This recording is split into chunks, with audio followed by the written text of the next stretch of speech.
At the request of the Broadcasting and Recording Service, members and visitors in the public gallery are requested to ensure that for the duration of the meeting their mobile phones are turned off completely or switched to airplane, safe or flight mode depending on their device. It is not sufficient to just put phones on silent mode, as this will maintain a level of interference with the broadcasting system. Item number 3 on the agenda today is the reclassification and the future output of approved housing bodies. I would like to welcome to today's meeting from the Housing Alliance Mr Declan Dunn, Mr John Hannigan and Mr Brian O'Gorman, and from the Irish Council of Social Housing Mr Donald McManus, Ms Karen Murphy and Ms Tina Donaghy. Just a note on privilege before we begin. I wish to draw your attention to the fact that by virtue of Section 1721 of the Defamation Act 2009, witnesses are protected by absolute privilege in respect of the evidence given to this committee.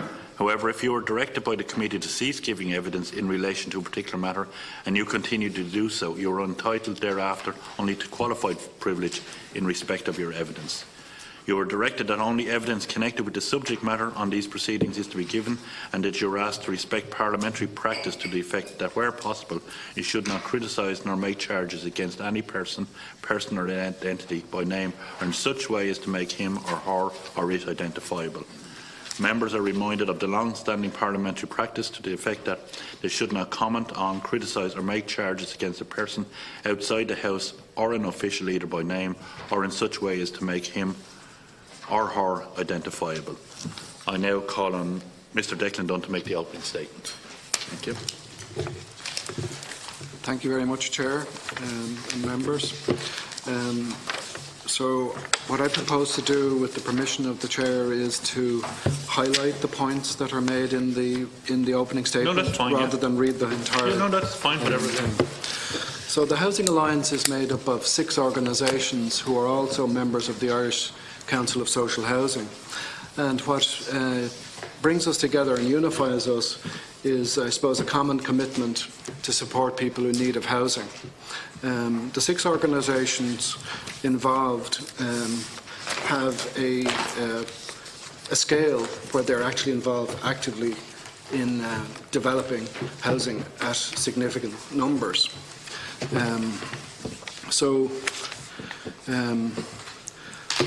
Just catch my breath for a moment. You're all right, sorry. So basically, what we're here, I suppose, to talk about is the fact that up to some time ago, about 18 months ago, we were classified as non-profit institutions serving households. And as a result of a recommendation by the CSO and Eurostat, we're now classified as part of the local government sector.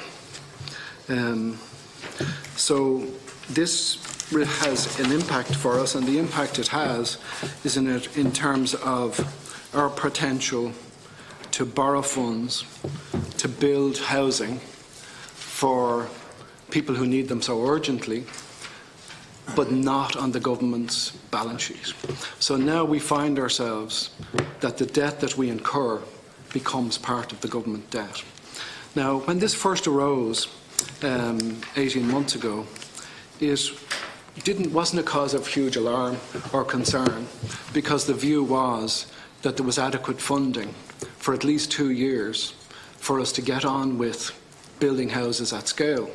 So there was a general consensus that we would look at this and we'd see what we could do to get ourselves back into this situation that our debt was off government balance sheet. So the reality of the situation is that things have changed significantly in that time. So 18 months has passed. So we've used up 18 months of that 2-year window that we had identified. And in that time, a lot of work has taken place, both by the Irish Council and by the Housing Alliance, to study the arguments, to understand what the issues are, and to develop proposals to address this. Now, the very positive thing is that in the meantime, the Minister has supported our efforts to address this, Minister Murphy, and Minister English has specifically said that he would like to see us overturn this classification as being on government debt. And I suppose the most important thing at this point is where we find ourselves in the country now, both in terms of housing needs, a bigger issue than ever, homelessness a bigger issue than ever, but importantly, where we are in terms of macroeconomics. So we now find ourselves facing into like a summer economic statement and pre-budget preparations, which envisages two possibilities. And one of which is that if Brexit turns out in the worst possible way, that we could end up with a deficit of 5%. So at the same time, some other things have arisen that I guess no one could have foreseen in relation to the cost of provision of hospitals, the cost of provisions of broadband, and many other demands on the government's capital expenditure. So there is a particular concern that at this particular moment that fiscal space is going to be significantly reduced, and the state has to look at how it meets all these competing demands in terms of providing hospitals, providing healthcare, providing roads, and all the other infrastructure that's required, including housing. So we would contend that we're now at a point of a certain amount of urgency that we do need.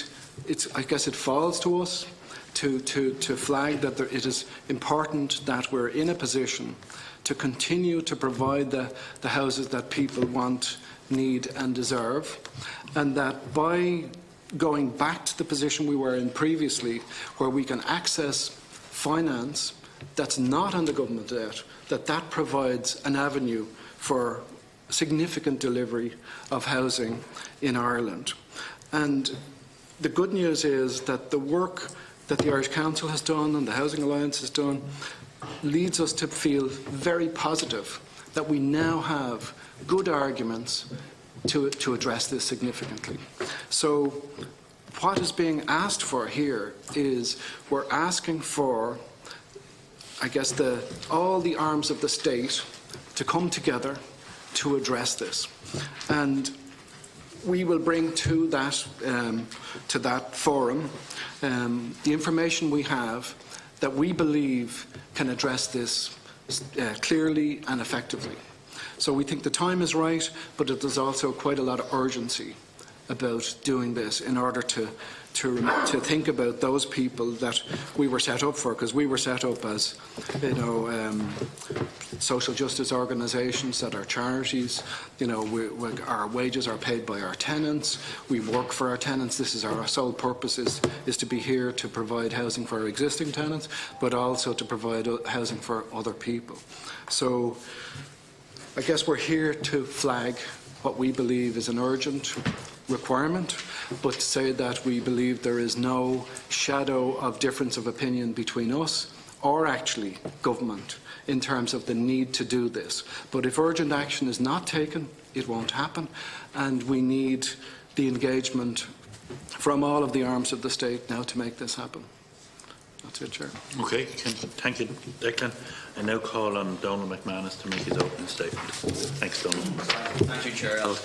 I don't have the fluency of Declan doing that there. I'll just read it for the record, my opening statement. A lot of things will be very similar to our colleagues in the Housing Alliance. Just to thank you and members of the committee for the invitation to engage with you today, and we think it's still one of the most significant issues affecting the sector both now and long term. I'm the CEO of the ICE Association. My colleagues here, Cara Murphy, Director of Policy, and Ms Tina Donaghy, Elected Vice President of the ICE Association and Head of Development of Old Ireland and a Tier 3.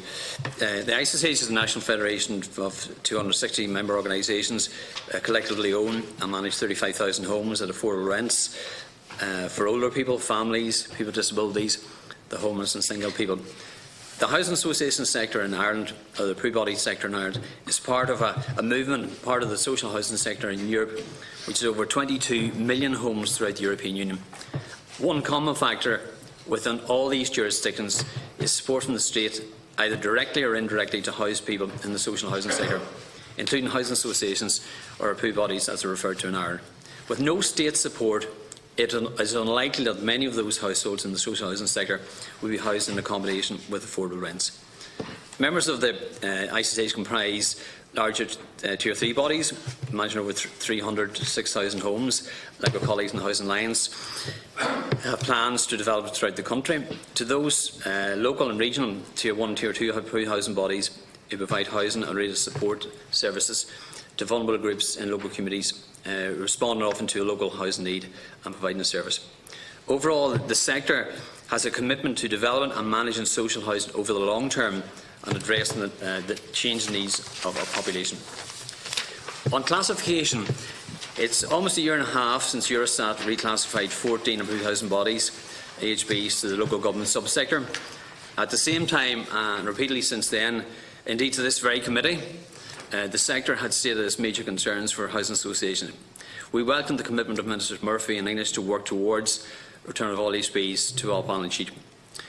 Since 2018, the CSO has also begun the process of examining some of our members known as Tier 2 approved housing bodies, which include a mixture of approved housing bodies providing general needs family housing, as well as those approved housing bodies providing more specialist housing for homeless older people and people with disabilities. However, in 18 months since the CSO decision and subsequent Eurostat confirmation, we believe there has been little progress we can see in relation to undertaking a thorough review of the decision or even a change management programme to reverse it. Both the ISSH and the Housing Alliance have made proposals to assist in the policy review. We have previously requested a working group comprising departmental input and input from sector representatives.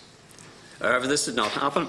As a sector, we've been working on our own proposals and have also commissioned research to assist in our work in this and related areas, including examining the scope of social and affordable housing as a service of general economic interest under EU rules.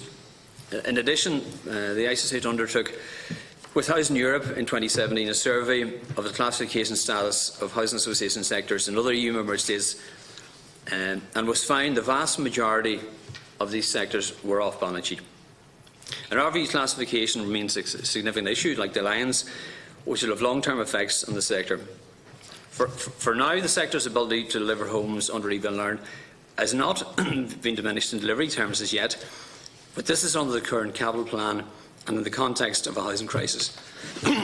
Our concern is that in the medium to longer term, the current on-balance sheet status will restrict the ability to deliver social housing in the event of either a sharp restriction in the availability of public finances and a lot of other competing exchequer demands, or indeed in the event of the shallowing out of the political support for social housing provision. It is our experience that the provision of homes for vulnerable and low-income households is a continuous requirement, and indeed the severe reduction of capital funding for social housing during the financial downturn has contributed to the lack of suitable affordable housing, which is now evident. Just as a spillover effect from the classification decision, a number of other public bodies are making public policy decisions based on the sector being controlled by the state. We are grateful to this committee for this discussion today and would propose that a working group be established to report within a 6-month time frame on a change management reform platform, which would work proactively towards reversing classification, the decision in cooperation with the sector within a reasonable time frame of up to 18 months to 2 years. And this would help set a target to take HBs off balance sheet by budget 2021. This change management programme, we feel, could address contractual agreements, degree of financing, risk exposure and involve consideration of changes to legislation, regulation, finance and housing management reform. In doing so, we will be helping to build further the capacity of an independent, well-regulated sector that provides quality housing over the long term. We are committed to working with all the key stakeholders to ensure the best outcome for social housing delivery. And just as a point of fact, last year the sector itself, for the record, provided 3,218 homes. That was 38% of the national total. And in total, with relets, more than 4,000 households were taken off the local authority waiting list. 54% were new built social homes, 33 were acquisitions and 13 were leased. As a sector, we've delivered 6,700 homes since Rebuild and Learn was launched, and we hope to reach our 2021 target of 15,000 homes. Our current pipeline is almost 5,000 homes of projects actually on site and funding approved to go on site, and this does not include many more homes currently planned and further back in the development pipeline. The target for 2019 of 2,500 homes, excluding leasing, we expect to achieve.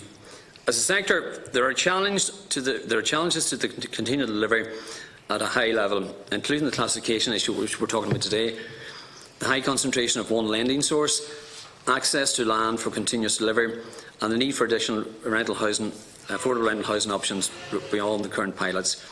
The classification issue is the central part of these other key issues. The publication of the regulation bill is expected shortly, and we look forward to that. In summary, as a sector, we're committed to the provision of permanent affordable homes for people whose needs are not met by the private market, and for people with special needs requiring housing support. We look forward to any comments you have arising from this open address, or even the paper we've enclosed and we've forwarded previously. Thanks very much. Thanks, Donald. Owen? Yeah, thanks, and Declan Donald, thanks very much for the presentations. Maybe a couple of comments and then some questions. You all know my position very clearly, which is I'm strongly supportive of anything that takes the approved housing body sector back off balance sheet, so long as it doesn't in any way affect the not-for-profit and voluntary sector ethos of the sector, and I know your organisations share that as well. And I do also share, and I hear very clearly your frustration that 18 months in, there doesn't seem to be much progress, and my questions will speak to that. I am a little disappointed that we haven't been able to get the Department of Finance and the Department of Housing in with us today, but we're going to pursue them and we're going to get them in at the earliest possible opportunity, either before or after the recess, because this is only half the conversation, and if they're not also in the room answering some of the questions that you and ourselves will have raised, this isn't a properly rounded conversation. So just to give you a commitment that the committee will pursue that. We did ask the Department of Finance for a written submission, which they gave, and we're happy to share it with you. But I have to say, I just want to read two of the lines from the submission to the record, because they're pretty disappointing. One of them, it says, the Department of Finance has no direct involvement with approved housing bodies, and their outputs are outside the scope of the Department's responsibilities. The Department's main involvement is a direct collection of the necessary financial data to ensure that the public finances are complied and reported accurately. And then they repeat the same point in the conclusion of their short submission, but they also go on to say that an outstanding action point remains to review the remaining AHBs which were not encompassed in the 2017 exercise. So the only thing that seems to be on their radar is whether or not those approved housing bodies that remain off balance sheet should be brought on balance sheet. And I think that's really worrying, because while strictly speaking what they're saying is correct, they don't have a direct ministerial or departmental role with you guys. They are absolutely central to working out what is the best way to resolve this problem alongside the Department of Housing and your own sector. And if that is a reflection of where the department's thinking is at, that gives me great cause for concern. So I just want to share that with you. My questions are as follows. In as much detail as you can you outline to the committee how often you have met the Department of Finance and the Department of Housing, either as the ICSH, as the Alliance, or individual AHBs, on this issue in the last 18 months? I think the committee should know what level of engagement there has been. Have they brought you in? Have they met you? Etc. What sense do you get of the two departments cooperating on this? I mean, again, I'm not trying to get you into trouble with either department, but the last time we had this discussion, it was clear that there was a level of frustration with the Department of Housing with the lack of information flowing from the Department of Finance to them, and they were quite open about that. Has that improved? Do you get the sense that they're engaging with each other in any way? I hear very clearly what you're saying about the supportive position of the Minister for Housing. Is it your sense, as it is mine, that this just isn't on the radar or isn't a priority for the Department of Finance? Is that, I mean, again, without wanting you to cause a row with one of the departments that you need to assist you in this, is that where the blockage lies from your point of view? I'd like to know from both organisations a little bit more about what you mean by change management programme. And I know, Donald, you did touch on some of the headline items, but in as much as you can tell us, what do you think would need to happen to ensure that that 2021 deadline you mentioned is met? What does that change look like? And is that change reflected in the regulation bill? Because obviously you guys are engaged with the department on that, or is it not? Are we going to need it to be added to that bill at committee stage or report stage? So, I mean, it's stretching a little bit beyond what this meeting is about, but if you can tell us a little bit about where the regulation bill is at, but what would need to change in that to meet some of your concerns? And then just the last question, and if the Chair will indulge me, obviously one of the other big issues that you're keen to get resolved and get resolved is getting the special purpose vehicle up and running to be able to access alternative sources of finance, including the credit union finance. And there have been some exchanges between Darragh O'Brien and Damien English on this, and I'm very sympathetic to Darragh O'Brien's position in that the department is saying, or the minister is saying, well, they're giving you help, they've provided some funding, but the rest is up to you guys. And when they mean you guys, they mean the approved housing body sector in terms of a vehicle that can borrow, and the credit union sector in terms of a vehicle that can lend. I get the same sense of a lack of urgency on that bit as I'm getting on the reclassification. So maybe at the end of your remarks, if you can give us a little bit of an update on that, and particularly what is it that the approved housing body sector needs from the Department of Housing or the Department of Finance to assist you getting access? Because it just seems crazy. It's just as long since the central bank changed the lending rules for the credit unions, and not a single cent of credit union lending has been made available to your sector. I'm a member of a credit union. I'm sure other members are here. We want our unions to be lending to the approved housing body sector for social housing provision. So if you can give us a view on that as well. Thanks, Chair. Okay, we'll start with Declan.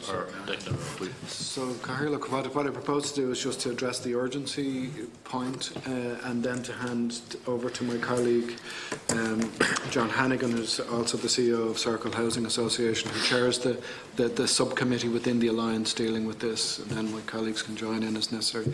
So I suppose just in terms of the urgency is very real, like very real and very immediate.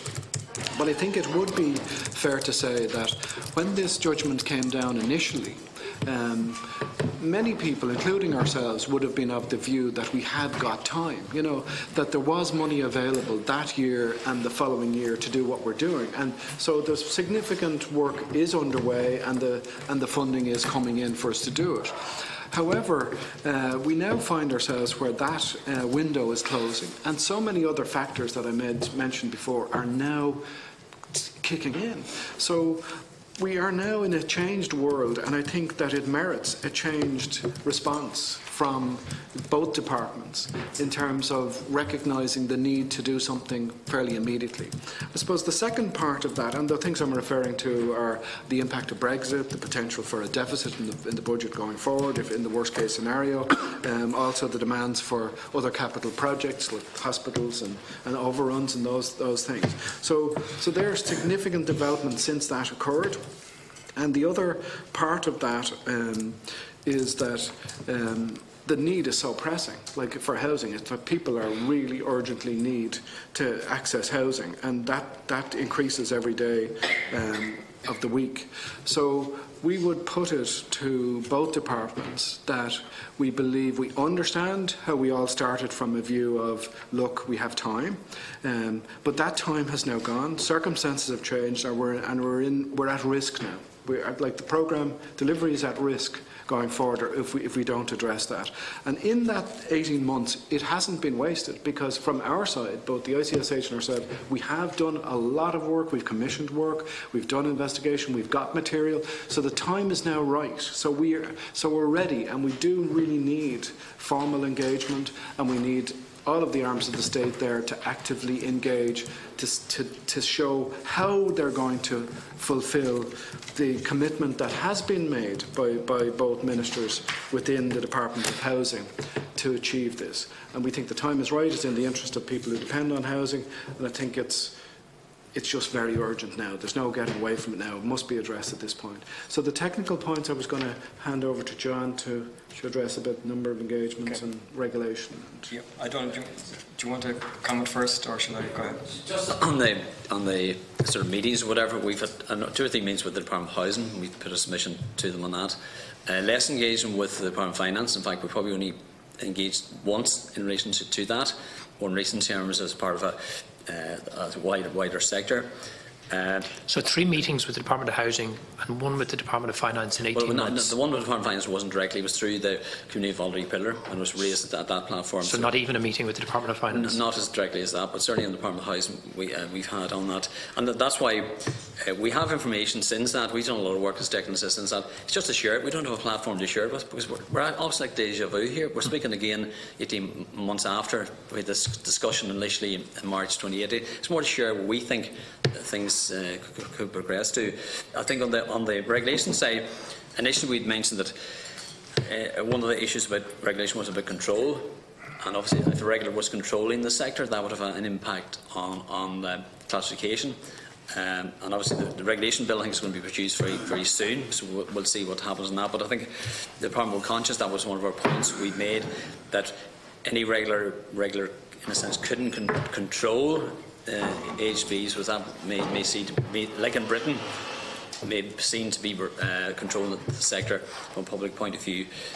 So that's the number, the means we've had engagement. We have quite a bit of work done. It's trying to follow up on that, to have an engagement, because it's very difficult to have an engagement at a distance on that. And I think, as Declan says, things have moved on, we think, in the last 18 months, and really for priority, it's on a lot of the HB's agenda now. We still classify what's going to happen. It's taking up headspace for a lot of HBs now, both in terms of the process and for you bodies as well, the Tier 2s and Tier 1s. They're going to have to think about it as well. So it's just trying to get the dialogue with them on that, since we have concrete information on the reception. Yeah, I can speak to the question you had about the change management programme and some further detail on that.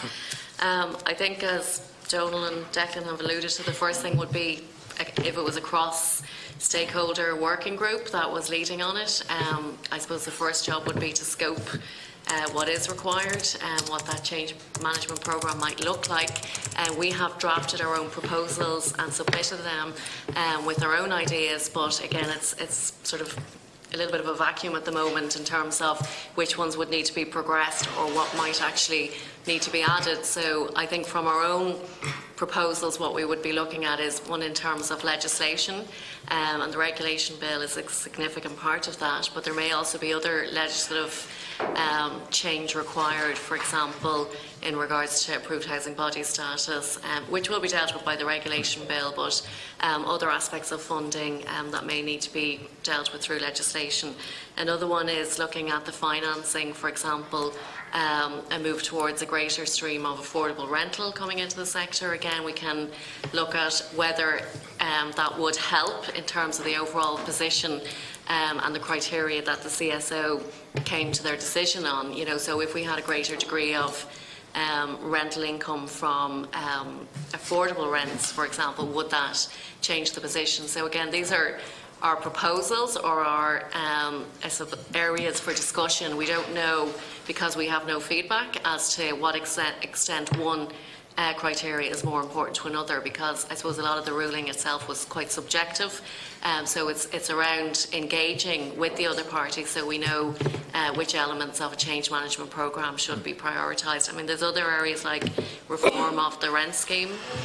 So again, the CSO pointed to the differential rents and the facts that they were guided by local authorities, which would be similar to, for example, HAP rents and RAS rents. So, you know, to what extent is that a significant factor or not? But if there's change required there, then we need to deal with that. We wouldn't see that as something insurmountable. Another is in relation to the nominations process, which was pointed to in the decision. So again, we have suggestions in our proposals around choice-based lettings, which are used in HAP. So again, looking at dealing with the individual criteria that the CSO ruled on, and to what extent we need to make change or we don't. But we need to be having that conversation and scoping out which elements need to be addressed and which are less important. There were some changes to the funding systems that we thought may need to be addressed as well.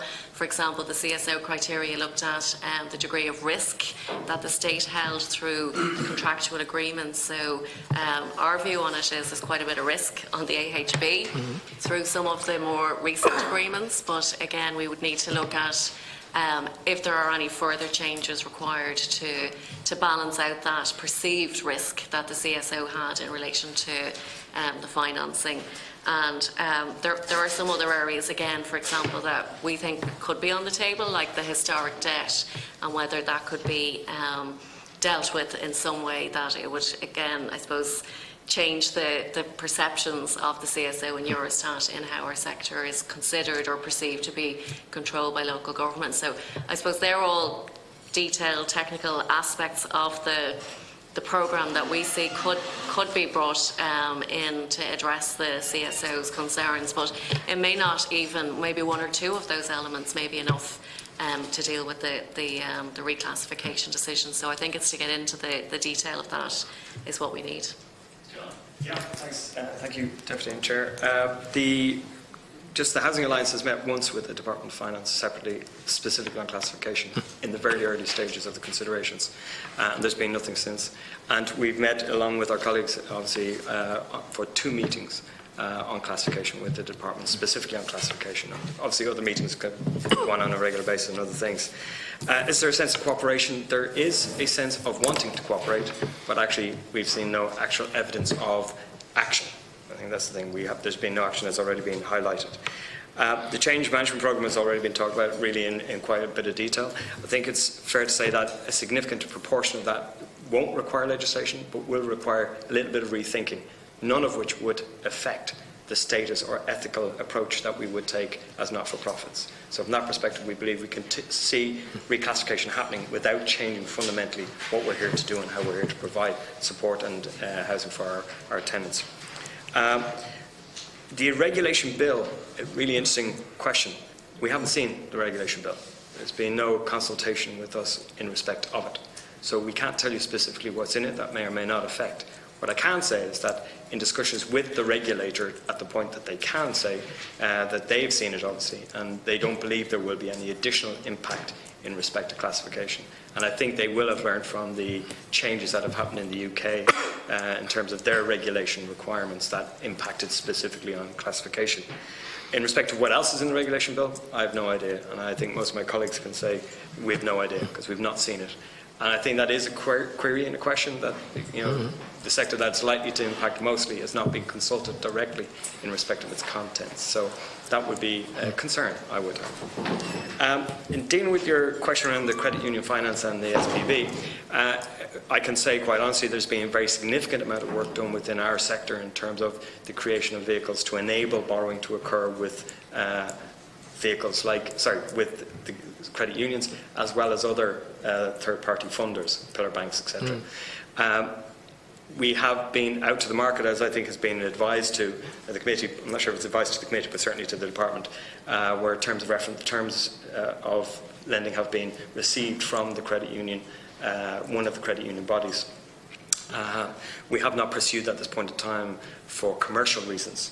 But the reality is, at this point in time, we have nobody and nothing to borrow from.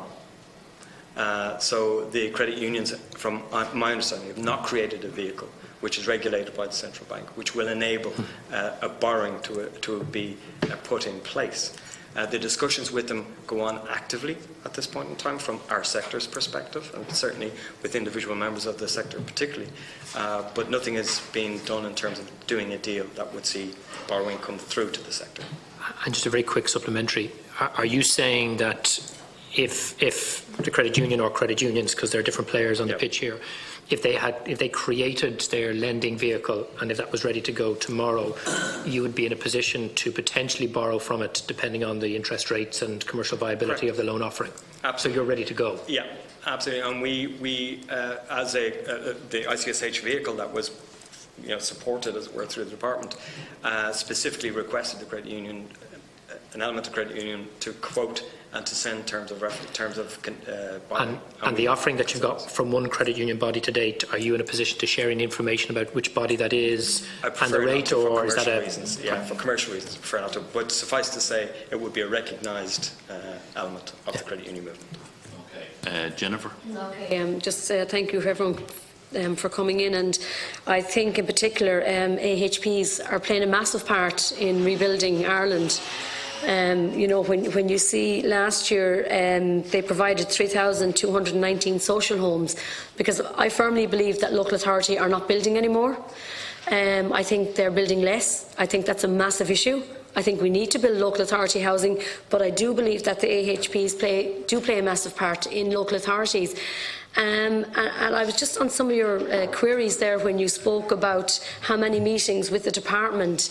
It's my understanding that the AHPs themselves meet with developers, they go back to the local authorities, that all and most of the work is done through local authorities, and then it goes back to the department. And sometimes the local authorities don't even go back to the department. So I just think that needs to be clarified there, that a lot of the work is done definitely through, you know, whatever towns or whichever 31 of the local authorities you go into. You then work with the builder, then you go back to the local authorities, and then the local authorities, just because that was an issue that I had recently. But look, I just think it's important that we do build the houses. I think you're right. I think it's important, the more we build the better. I think we should, and I see that you have asked that there would be a proposal that a group would be established to report within 6 months, like a working group. I think we need that. I think we need to set up that today or as soon as possible, because going forward I think building houses, AHPs are really, and they're excellent quality, and I think that's important too, that the quality build is extremely good. So it is. Can I just ask you query? You see that a local authority can nominate 75% or more of the tenants. Now, from my understanding, the local authority nominates 100% of the tenants, and I just think there's a little bit of confusion there, and I think that's important that we get that clarified, because, again, you work through the local authority, the names are given from the local authority, then you have your meetings. But all of the AHPs, from my understanding, go through the local authorities. And I do know that you do work with, and I know that's important, that we do look at all the different areas through bungalows with people for elderly or people with disabilities. I think we need to look at building more of them, and I would ask that in your bill, that when you are speaking about building, that you would maybe build a lot more bungalows, because I think going forward a lot of people are living, you know, longer, and like there's a lot of people I feel that would be on the housing list that would come to me that have disabilities, and I'm finding it very hard to actually, you know, get a house for them, a bungalow in particular, especially if they have wheelchair accessibility. Can I ask you, and you spoke about the guidelines and the rent and the settings. I had recently, only last week actually, a lady was on our local radio, KCLR, and I actually went on with her, where we have a beautiful housing estate, again, built by one of the AHPs, and I have to say it's excellent. But you have two local authorities working together, so you have Carlow and Laois. But you have, on the Carlow side, the cap for if you're on the Carlow Local Authority housing list and you get a house, it's €180 per week. But you have Laois is €92 cap per week. So you have neighbours beside each other paying double the amount that somebody else is paying. That is becoming huge, and it's something now, I think, in neighbouring counties that we have to be very careful. Look, I know it's not something really that I know it has to go back to the department. I've been to Minister Owen Murphy about this. I'm very concerned about this, but it is causing hassle in estates, so I'm just thinking it's something we need to be wary of. Recently too, I had a concern when there was an AHP that had fell through because the developer had a reason, I don't know why, he pulled out, leaving seemingly there was 36 houses in Wexford. And I'm just wondering what happened there, that I actually think they went for private sale. So maybe you might give me more information on that. And just through local authorities, and I think a lot of local authorities lately are starting to buy houses. Is it because they're cheaper, or is it that what is the reason? Because I just think that sometimes buying houses is fine, but we have to make sure we give people that don't qualify to go on the local authority housing list, or maybe they're finding it hard to get a mortgage, that we have to make sure too that they're in a position to buy a house. So I'm just wondering what is the update on that. And then there was just one question here I just wanted to ask again, and it's just, what have the main impacts of the AHP been following the reclassification? What has the main impacts been on that? Because it's just something that I would feel very concerned about. But I have to say, overall, I think that there has been great work done on this. I think that there has been great management, and you haven't mentioned that this morning, but you actually have a great management team that goes in. And I think that's so important, because I know whether it's antisocial behaviour, whether it's maybe helping with payments, that it is actually doing a really good job, and there is a really good management teams in place, and I just want to compliment you on that too. So maybe you could come back to me on some of those answers. Thank you very much. Thanks, Jennifer. Just a lot of what Jennifer asked is not directly related to the reclassification. I'm just giving them the option that you mightn't have the answers for Jennifer today, and maybe if you don't have, because some of them are specific issues, maybe you can get back to Jennifer directly on it or something. But Declan. Just a simple one on the, you mentioned on the 75%. That's on one scheme called the CAS scheme. Where you can draw for special needs up to 75% people off the waiting list, and you've flexibility, or you had flexibility on nominating other tenants. That's probably changed now. It's more 100% now on the CAS scheme. Under the capital loan subsidy scheme and the leasing schemes, you draw all the people off the waiting list. So the local authority, you take all the people off the list. You have to show an impact for the local authority to get your scheme approved. So generally now it's all tenants will be taken off the local authority waiting list. So that's central. That's one issue. Right, that's grand. If I would like to direct this, and we're happy to answer these, to Brian, who's the Chief Executive of Clúid. So just one thing to say, thank you very much for the positive comments, we appreciate it. But just to say that we have a really close relationship with local authorities, and we hold the local authorities in high regard, and we could do nothing without local authorities. So in every area, the councillors in each area, the members in each area, we're working with the executive, set the development plan for each county. They decide what the priorities are, and that is the planning authority, the allocations authority. It is the authority in the area. So we are there simply to play a small part in supporting the local authority to achieve its objectives in its county, and we're very happy to do so. So in practical terms, the local authority establishes what the need and demand in their area is by looking at the population, and they then decide whether or not there's a role to be played by us or them. And the Rebuilding Ireland provides us to provide 1/3 of it, not 2/3, 1/3 of the whole housing provision, and we're happy to do as we're requested. So the local authority have a very large role, an important role to play, and we recognise that.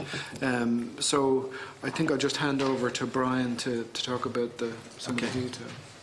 Just a couple of the issues, I suppose, and I met you down in Carlow actually at a scheme we opened recently. But a couple of things.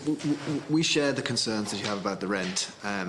A different differential rent applies in each local authority area, and we feel that there is a real equity issue here, that the country should have one differential rent scheme, that whether you're in Donegal or whether you're in Wexford, you should be charged the same level of rent based on your income. That's the system we all want to get to, and I think the quicker we get back to that, to a system where there is one rent, a fair rent, which is an affordable rent, I think that would be preferable for everybody.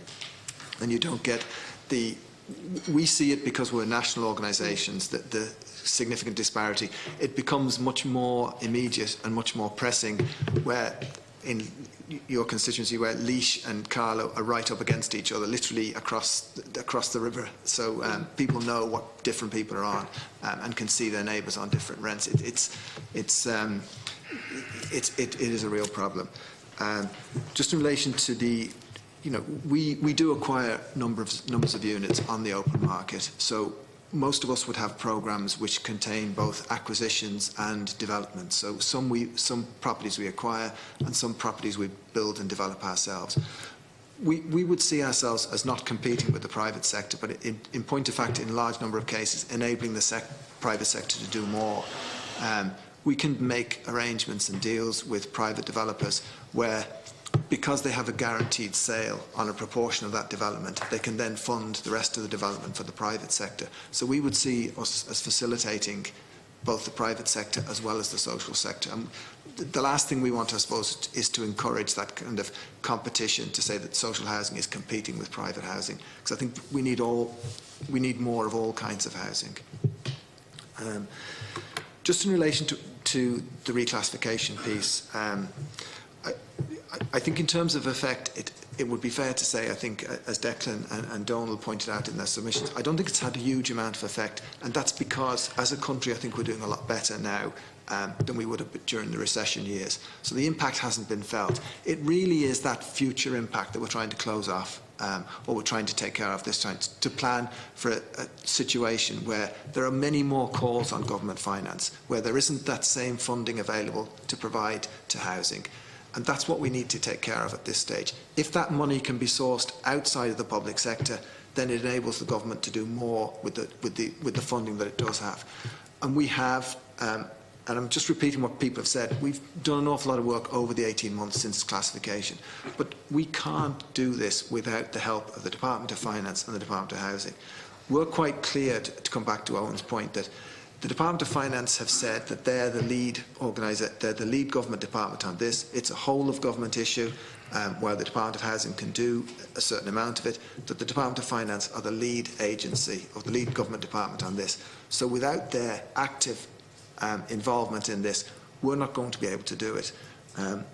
As Donald has said, if we can collaborate and liaise and work with them, I think we can do and we can reverse this classification decision. What's happened in the north of Ireland and throughout the UK is that the regulator, the housing associations, as registered social landlords as they're called over there, and the government have worked together to reverse the classification that they experienced in 2015, and they came off balance sheet then in 2017. And we can do similar things, but we can only do it with the collaboration of the government departments. Okay, and just, sorry, can I just go ahead? Yes, John. Just on the impact of the situation, and just to put some clarity in respect of figures so that we know what it means. Up until this classification deadline that was set and we came on balance sheet, for every €1 that we received from the state, we were able to generate €3 from the private sector. At that point in time, the HFA was considered to be off balance sheet from our borrowing perspective. It is now considered to be on balance sheet as well. So from that point in time, everything that we borrowed, regardless of where it came from, is now on the balance sheet. So we've lost the ability to provide an extra €3 worth of housing for every euro that the state would spend. So that's where we're at this point in time. Classification, if it was to be returned to us, offers us the opportunity to go back to doing that. i.e., for every €1 that we get from the state in terms of subsidy, we can provide another €3 through private finance, which is not on the state's balance sheet. Why is that important? It's important because at this point in time, we will all be aware of the Children's Hospital, we'll all be aware of broadband, we'll all be aware of Metro North, all of which we now compete in the same fiscal space. I hate that phrase, but it's one that is commonly understood now by everybody. We are in the same fiscal space now as all of those projects. We've recently been told by the press and everybody else, and ministers have said it in Dáil, that actually other projects are now going to get impacted as a result of that. Nothing has been announced in terms of housing yet. But the reality is, if Brexit is to be as hard as we think it could be, then we go from a potential small surplus to a very large deficit as a state, in which case there is no fiscal space, in which case all housing, local authority and AHB provision could in fact be wiped out. So we have got a pending difficulty that if we don't resolve this sooner rather than later, could actually see the housing provision that we provide wiped out completely. Thank you, and that's a very serious and worrying answer, because we need to get clarification on that then, because like housing is crucial. And look, I think it's important that you do have your meeting with the Minister for Finance, and also I think from here on it's important that we make sure that we have more meetings with you, because you know what, sometimes we wouldn't be aware of the situation that's going on and how serious this is now. And I mean, we're coming into a budget in October, and as you said, the Children's Hospital and also broadband, all this capital like projects, where is the money going to go? So it is something, look, and I do understand you spoke about the 31 local authorities. We have 31 local authorities, but I just think that the more houses we build, the quicker we build them. Like the figures at the moment for HAP, for rent, is they're saying it could be nearly $1 billion this year. Like, that's a phenomenal amount of money when houses could be built that would be, you know what I mean, that you wouldn't be just paying rent on and paying rent. So it's something that we really need to look at. And again, I just want to thank you for those answers. Thank you. Richard. Thanks. Listening to you earlier on the monitor, so don't worry, it wasn't being rude or anything. We were trying to double job. I mean, first of all, let me say I very much appreciate the huge contribution that the AHBs make to providing social and affordable housing, and I don't doubt your motives and the good work that you've done. But I have to say I'm worried about your campaign. Now, I understand you're in a dilemma that is not of your making.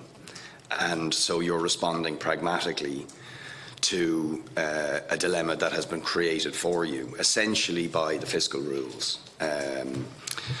But to be honest, I think the reclassification we need is of social and affordable housing and how it is treated by the fiscal rules. And I think we would be far better campaigning on that than campaigning to come off balance sheet. And I'm deeply worried about that. I know why you're doing it, and I don't doubt your good motives, but fundamentally I think you're making a mistake. Because what we're seeing now, and you actually put it very, very starkly there, is the chickens are coming home to roost on the folly of the fiscal rules, and essentially the fiscal rules now preventing states building public and affordable housing with their own money, using their own resources. We are now prohibited, and as you rightly put it, and this is shocking that we could come to this, that if Brexit hits us hard, or if some economic downturn hits us, the state could be prohibited from building public and affordable housing. It's shocking, it's outrageous, and it's unacceptable. Right? And I think we have to say that loud and clear, that that's not acceptable. And because we're in that space, you're now being put under pressure to essentially find other forms of financing and to, I would say, essentially fragment the social housing system, the public and affordable housing system, which is at its, fundamentally, it has to be a system that's about subsidised housing that has nothing to do whatsoever with the market. Surely that's what public and affordable housing is about. So I'd like to hear your comments on that. I mean, we were discussing with the NDFA about Enniskerry and the dilemma that Clúid, I think it's Clúid, isn't it, are in Enniskerry. Is it Clúid or Tua? It's Respond. Respond, okay. But the dilemma they're now in of a price of €1,200 for cost rental, €1,200 a month, that could be the best they could come up with in terms of affordable rental, when actual affordable for average incomes is about 700 to 900. That's the pressure you're put under, and this pressure will be exacerbated. The more you have to do to get yourself off balance sheet, the more you potentially can come under pressure from private financial lenders that you have to rely on to sort of improve your balance sheet position in this dilemma, right? But it's going to put you under pressure. It also, and I'd like to hear your comment on this, I mean, while I don't doubt the bona fides of the AHBs that currently operate in this country, we know that question marks have been put over AHBs becoming corporatised in other jurisdictions, right? And I mean, I remember one time I was in, I think I was in a bar in Dunleary somewhere, and a guy came up to me who said he was involved in a hedge fund in New York, and they were thinking about moving into social housing in Ireland, right? And I start to, the alarm bells start ringing. About what's their agenda in wanting to move into social housing, and by sort of moving into this space, you're opening up the danger of affordable and social housing becoming corporatised, and where profit motives can begin to enter. I know you don't have them, but I fear that's the door you're opening. So I'd like a comment on that, but broadly I think we should be saying, and by the way, just to add to this, right, there is a serious, I'm on the Budget Scrutiny Committee, there's a serious debate starting about how capital expenditure generally is treated under the fiscal rules. It's not working, and even mainstream, you don't have to be a left-winger. Left-wingers are people very mainstream are saying there's something wrong with these fiscal rules, how they were designed, and particularly how they're treating capital expenditure. And nowhere is that more true to my mind, than in the area of public and affordable housing. And I think we have to be saying that, and we have to be demanding the government go out, and I'm sure we'll have a lot of people who will back us up across Europe in this, in saying these rules have to change because they're pushing us towards the privatisation, or worse, potentially the extinction of public housing as we know it. So. Okay, thanks, Richard. Start with Donald. Sorry, first in there, Donald. No, it's just one thing. You mentioned on the fiscal rules, we had done some work at European level. There's what's called social and affordable housing as a service of general economic interest. They're the sort of rules that determine in member states what can be spent in social housing. How is social housing defined, for instance? Okay, in Ireland it's quite narrowly defined for people under a certain income and certain vulnerable groups. So in other countries, social housing was much wider defined, like in Netherlands, higher income groups, the same with Sweden.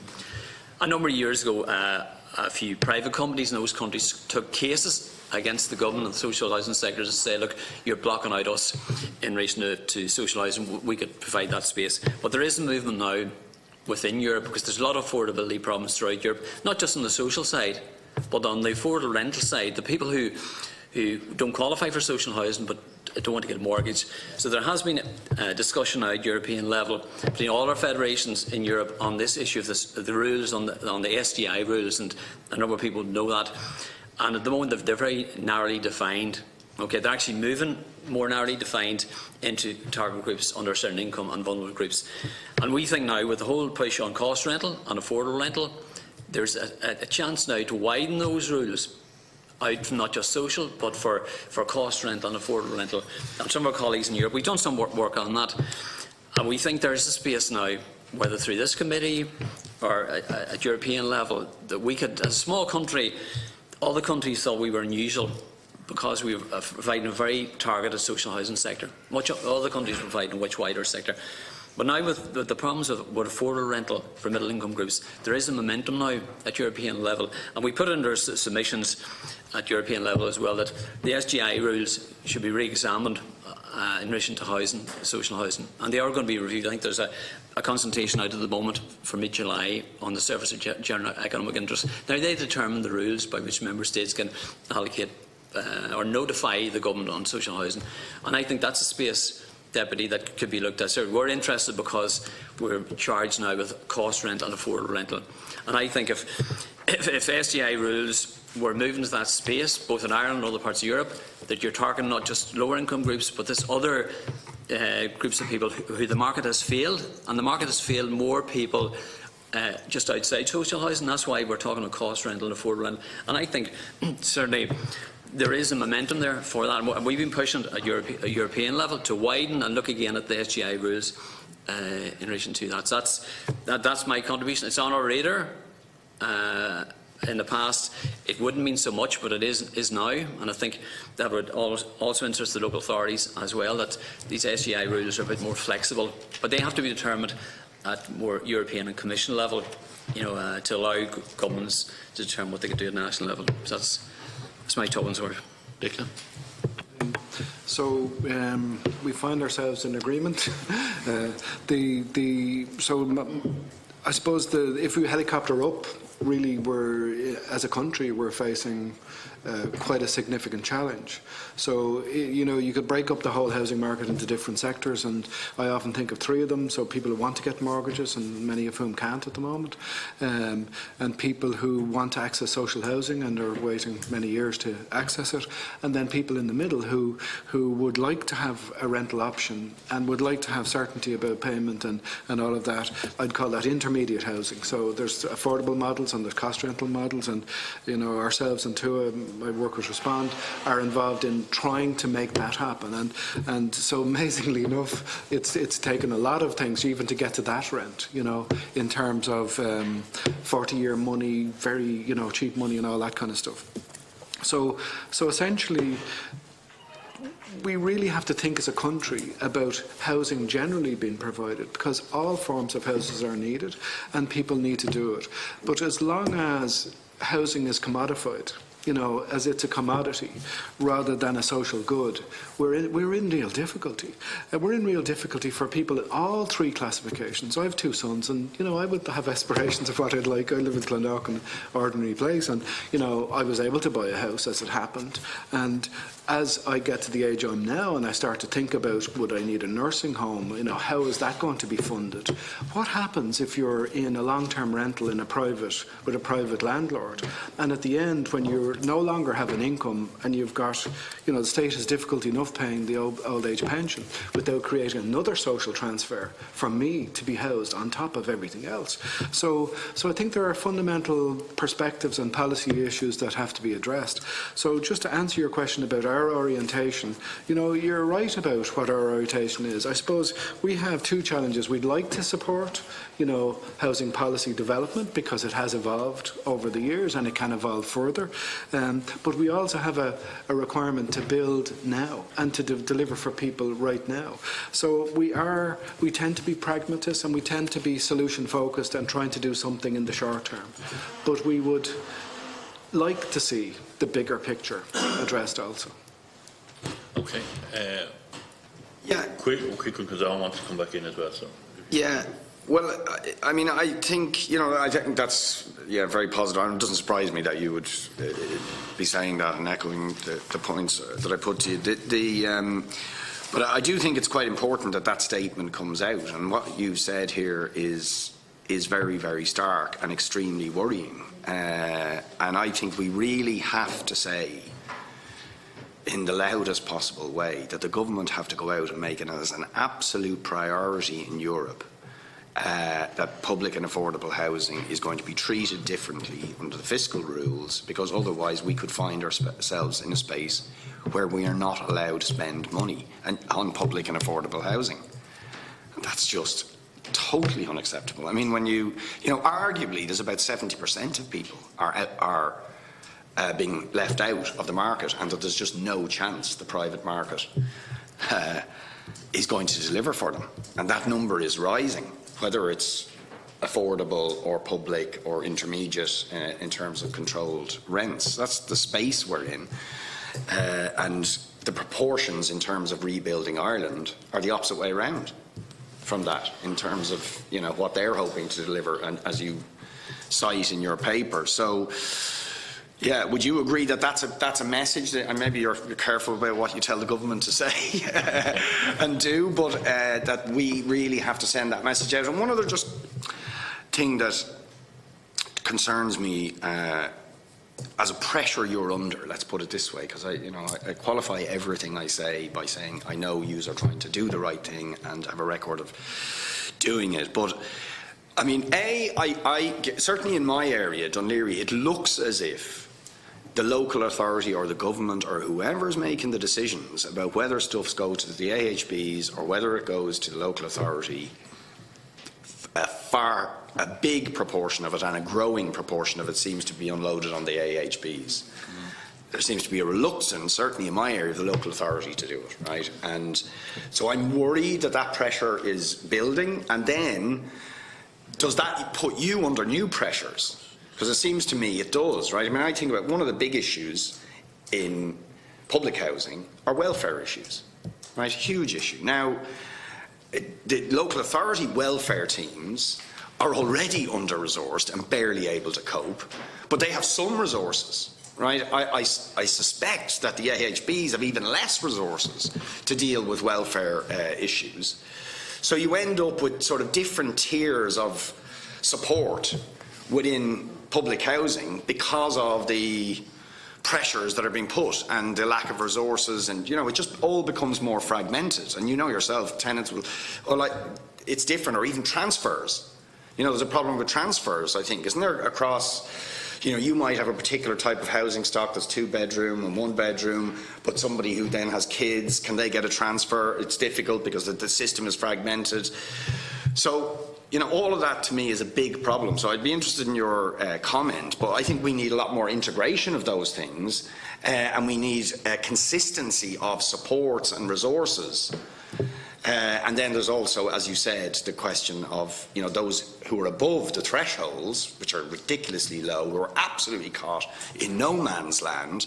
And this is my final question, would you, I put this to the NDFA last week, and they didn't disagree, they're obviously slightly politically, you know, it's difficult for them to say things, but that affordability should be based on a proportion of your income, and that the affordable scheme should be backfitted to ensure that's the case, rather than being dependent on site-specific costs, particular specific servicing costs or whatever. You know, it's crazy. Affordable is either affordable for ordinary people on average incomes, or it isn't.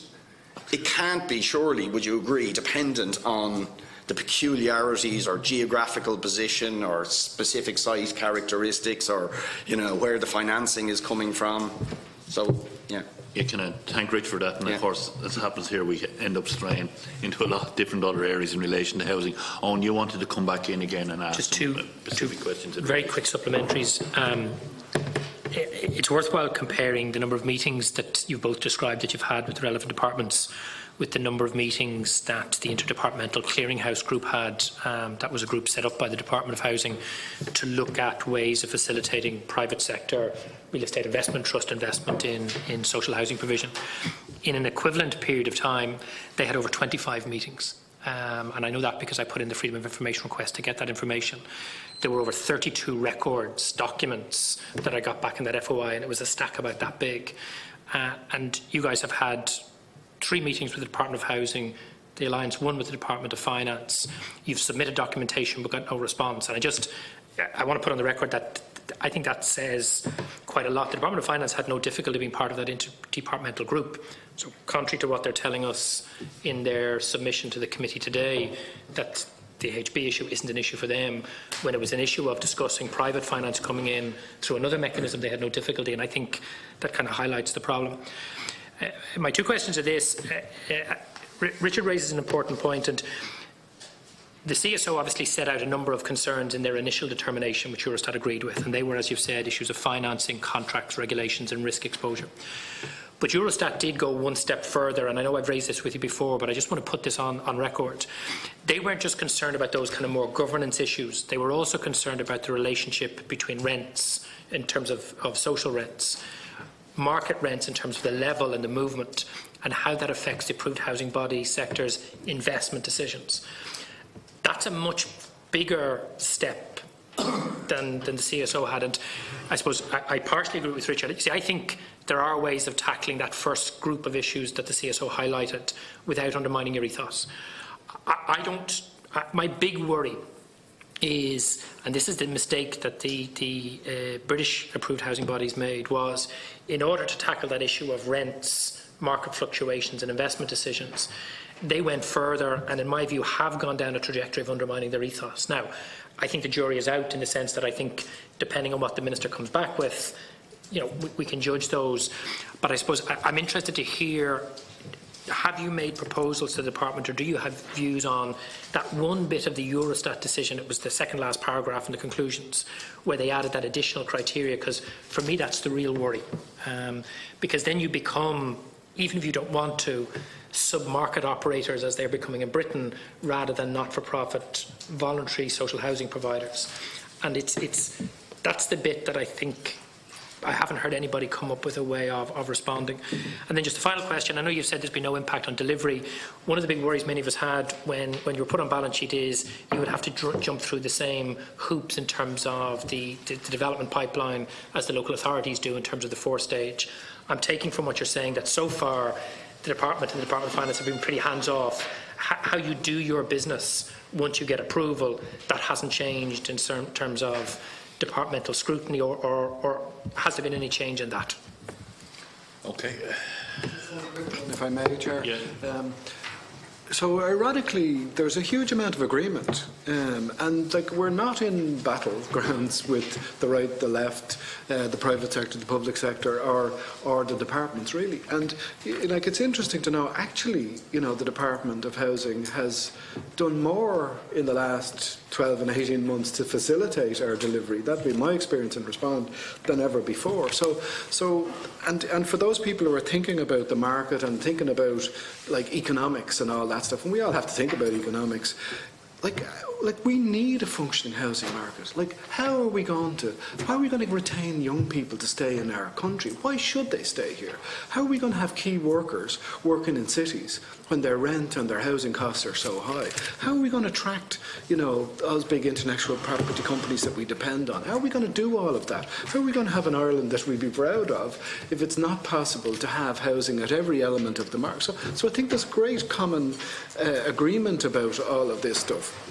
So that might surprise people. So I think our call for, like a cross-party approach to this, our call for a multi-agency approach to this, we really believe that some of the work we've done positions us very positively.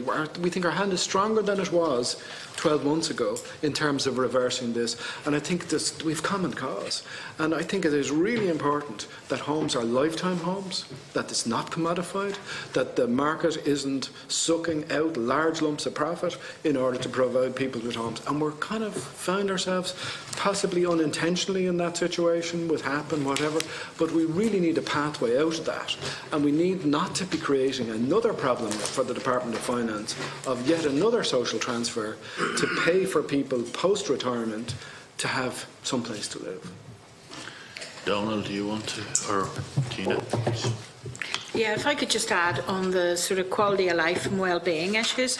I mean, we have very strong evidence that providing quality accommodation will keep people, especially older people or people as they age, independent for much longer. And I have very strong evidence of people moving into our accommodation and improvements to their health, well-being, safety, security and sustainability of their own finances, of their, they know where they're going to age and they are free to age in place. They're not panicked about getting old, what's going to happen to me, where am I going to go, who's going to take care of me. And it's really, really important. And as well as that, having that purpose-built, sustainable, accessible accommodation frees up other social housing for families and the evolution and the cycle of what we provide, of our strong partnerships, working with the local authorities, knowing the demographics of a particular area, knowing what the priority needs of that area are, providing strongly managed and maintained properties, looking at knowing our stock, knowing the condition, knowing what money we'll need to keep in place to ensure that that housing stock is repaired, renewed and replenished as and when it's needed. And all of that is part of the cycle, as well as the start-up, getting that initial funding. I mean, within my organisation, we've borrowed from commercial banks. We've also borrowed from the Housing Finance Agency. And, well, it's a very strong model of funding that we have. However, we're very fledgling. I've worked in social housing all my life. A lot of it, some Northern Ireland, a big part of it in the UK, mainly London, South East England, and now in Ireland. We're very fledgling. We're very, very new to introducing this private finance model to deliver public housing, and that's what we want. We want to deliver the public housing. We want to deliver good, sustainable, well-designed and constructed and managed accommodation, but we need surety as to that we can continue to do that. We can't do it piecemeal, and the tap seems to be getting turned on and off. And we want to make sure that we can get a free flow of funding to allow us to continue to do. We've resourced our organisations. We've provided all the appropriate training. We've got all the ingredients in place to continue to deliver and meet our growth plans and meeting Rebuilding Ireland. However, I mean, until we get the reclassification issue addressed, everything might just stop. Okay. Maybe Karen on the Owen's issue on the. In relation to the question you had there about how do we deal with the rents issue without undermining our ethos, I mean, I think the objective is to return to the NPIS, the non-profit institution serving households classification. So that is essentially non-market in nature.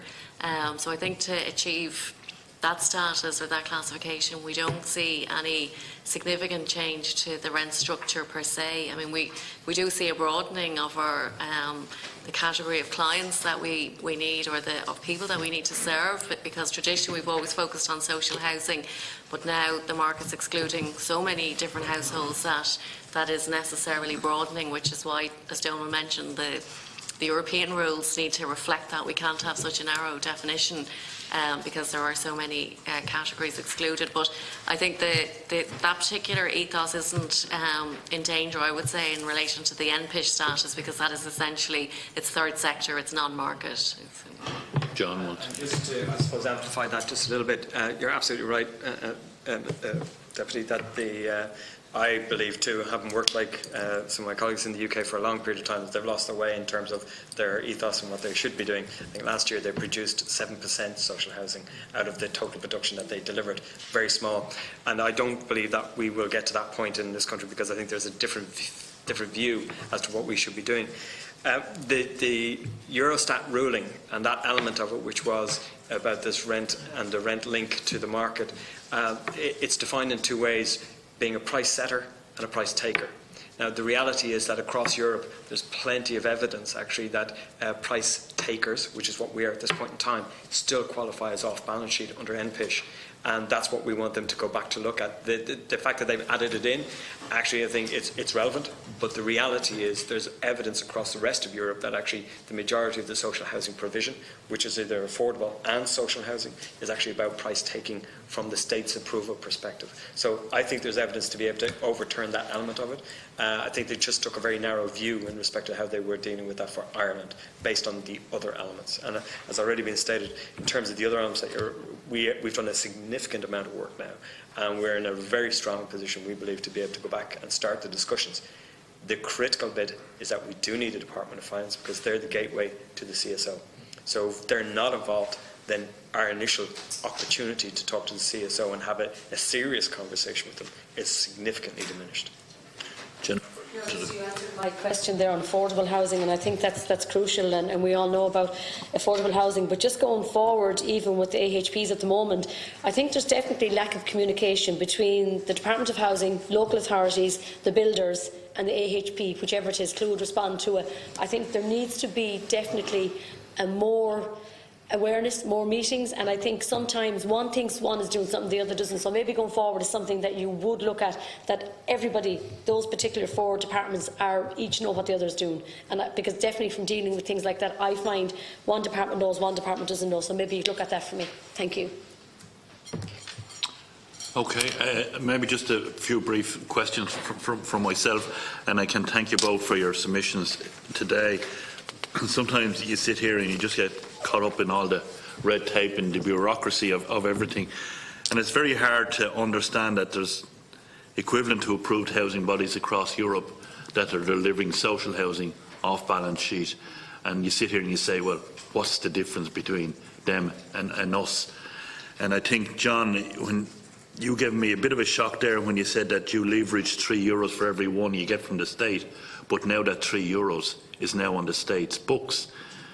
So take the credit union, for example. If €1 billion of that was available tomorrow morning and you access that €1 billion, now that's state debt.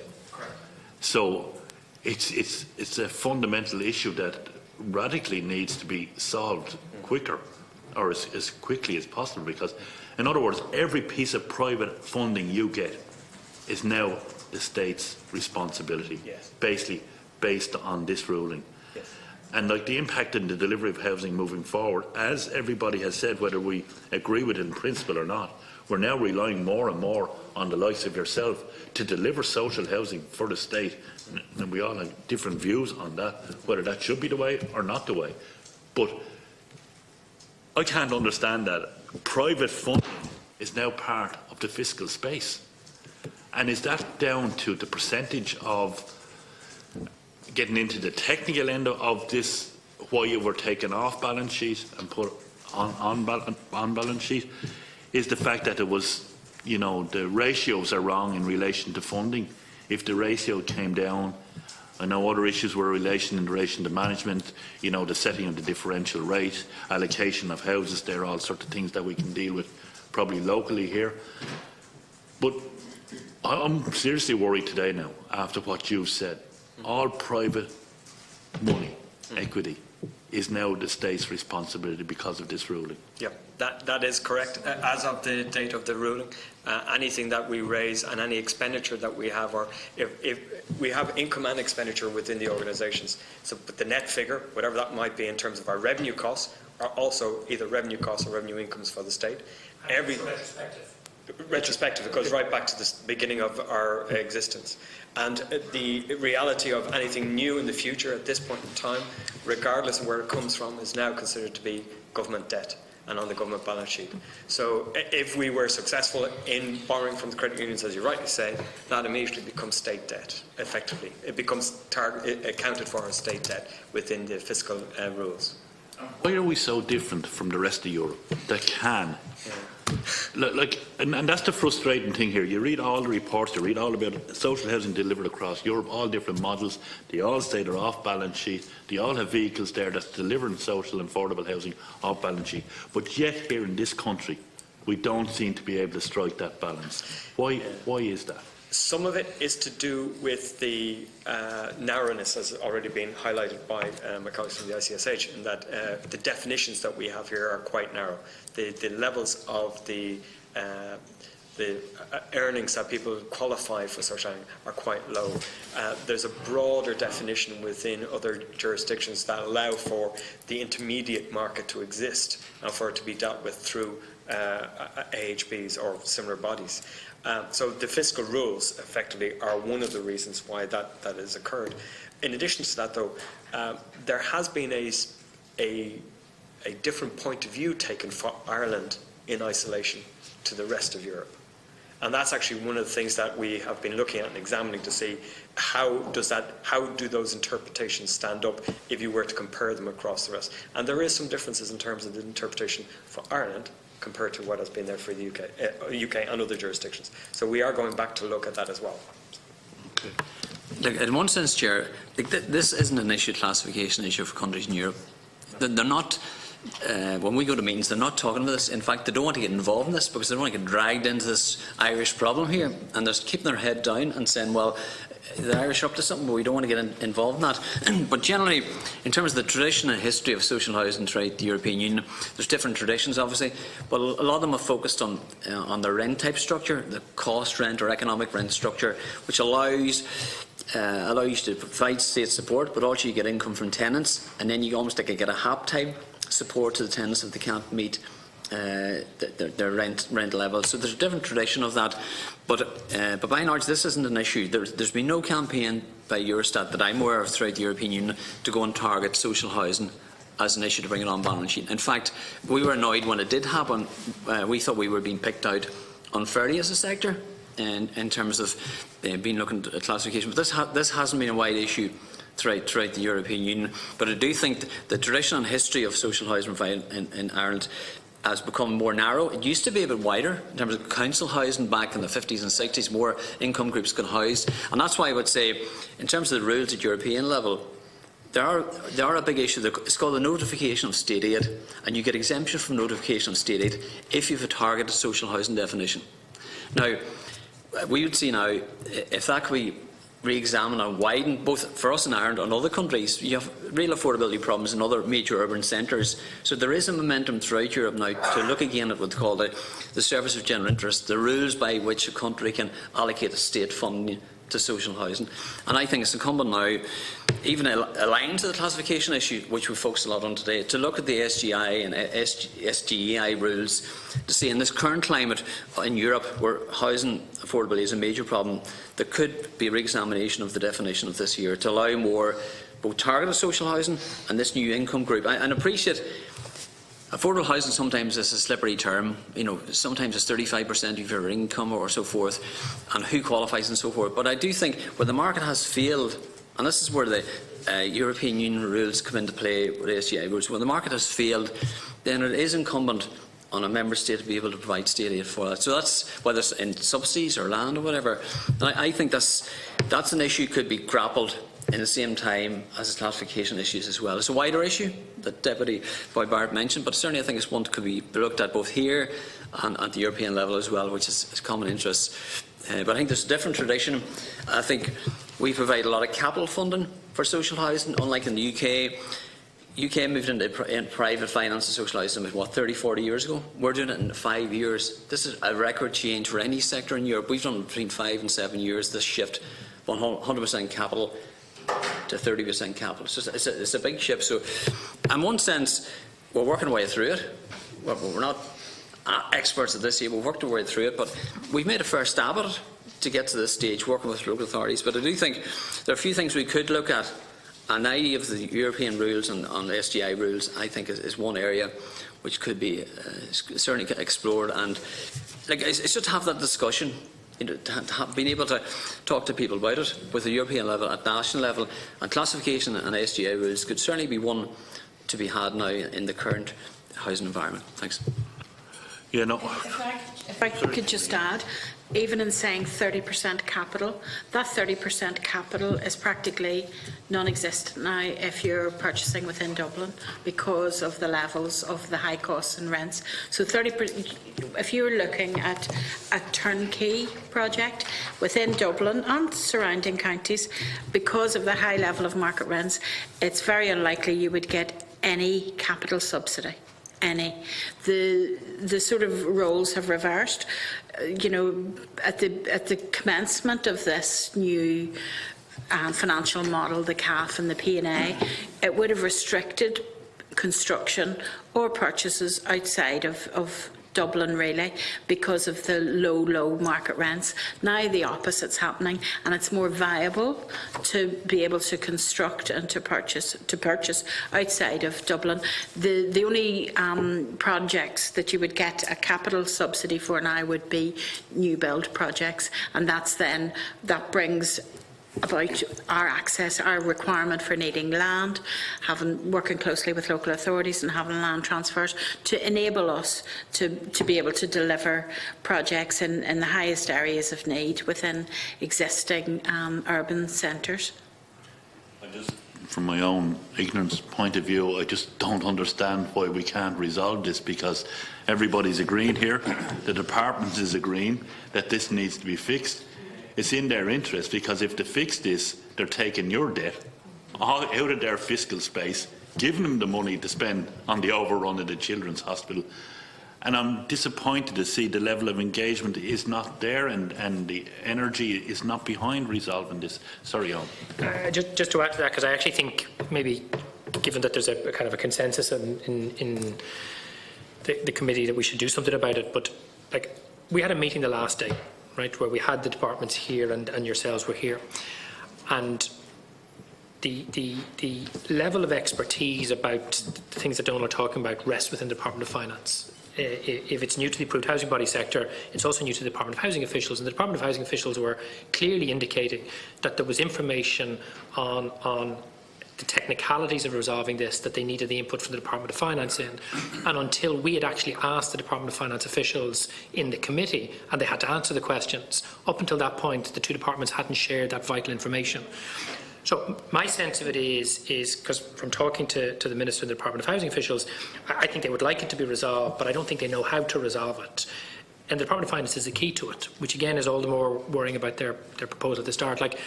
I do think on foot of this meeting, I do think we should write to both departments as a committee just to express our concern at the lack of progress and to insist that both departments come into us at the earliest opportunity so that they can explain to us their view of this. Because if we're saying there's an urgency to resolve it, whatever about the detail of how it's resolved, then I think we need to express that to the two departments by way of a letter from the committee on foot of today's proceedings. Okay. Without getting into the details, because different members of the committee have different views on that. But yeah, we could actually discuss that afterwards on in private session, if that's okay with you. Yeah. Okay, and listen, we could probably go on, and thank you all for coming in today and giving us that interesting engagement. I suppose frustrating from everybody's point of view that we can't resolve this fundamental issue that will help resolve our housing crisis. So can I thank you all for coming in. I propose we go into private session now briefly. All right, thank you all very much. All right.